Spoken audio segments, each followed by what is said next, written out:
In today's fast-paced life with our sedentary lifestyle, unhealthy diet, lack of exercise, diabetes has become very common. Nearly 537 million of adults living with diabetes, and it's been projected over 700 million of people will be diabetic by 2045. But sadly, half of the people who are living with diabetes are still undiagnosed, and the ones who were diagnosed do not have an access to proper care.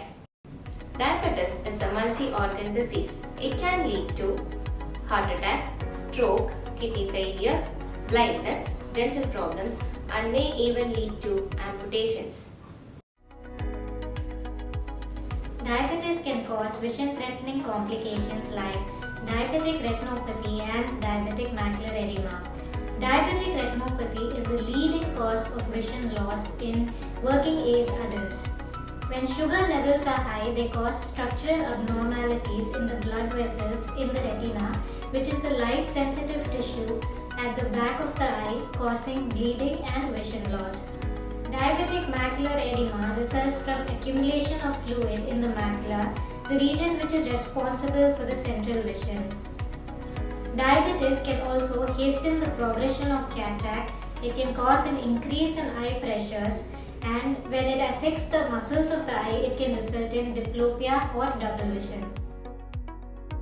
Diabetes in pregnancy can present in two ways. Either a diabetic patient, a non-diabetic patient can become pregnant, or the diabetes can develop in a pregnant patient. In both these situations, if the sugar levels are not controlled and maintained, it can cause problem or complications for the mother as well as for the baby. If you are showing symptoms of diabetes like increased thirst, hunger and frequent urination, please get your sugar level tested.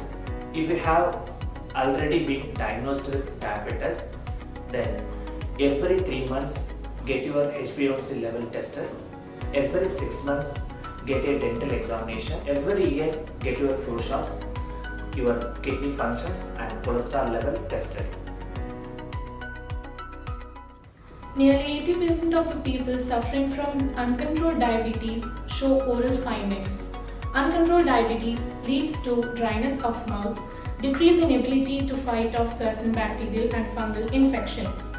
It can cause bad breath, tooth loss, plaque formation, swollen and bleeding gums, and recurrent tooth decay.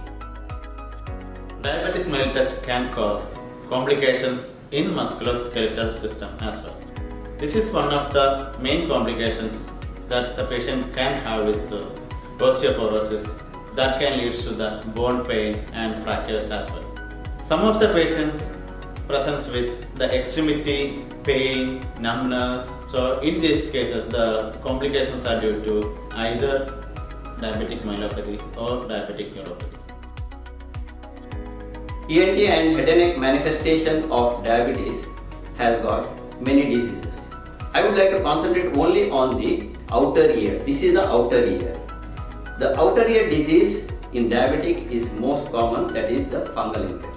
Patients usually try to put either some stick or they put their finger inside the ear and try to scratch, giving rise to damage to the skin of the external ear, which in this fungus can spread through this damaged skin into the deeper layer of the external ear, that is the bone of the external ear.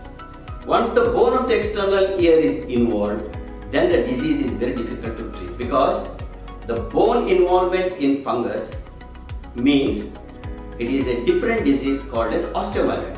Osteomyelitis, the skull bone, is a very dangerous disease and it requires only surgical treatment. But if the disease is limited only to the skin of the external ear, then it can be managed easily by medical line of treatment, by cleaning and by using some ear drops and packing and other things. So all the diabetic patients who has got itching, blocking of the ears and pain in the ear must be treated as early as possible, and their diabetes has to be controlled immediately. This November 14, On World Diabetes Day, let us come together in this fight against diabetes. Adopt a healthy lifestyle, eat a well-balanced diet. And get screened at the right time. Prevention is better than cure.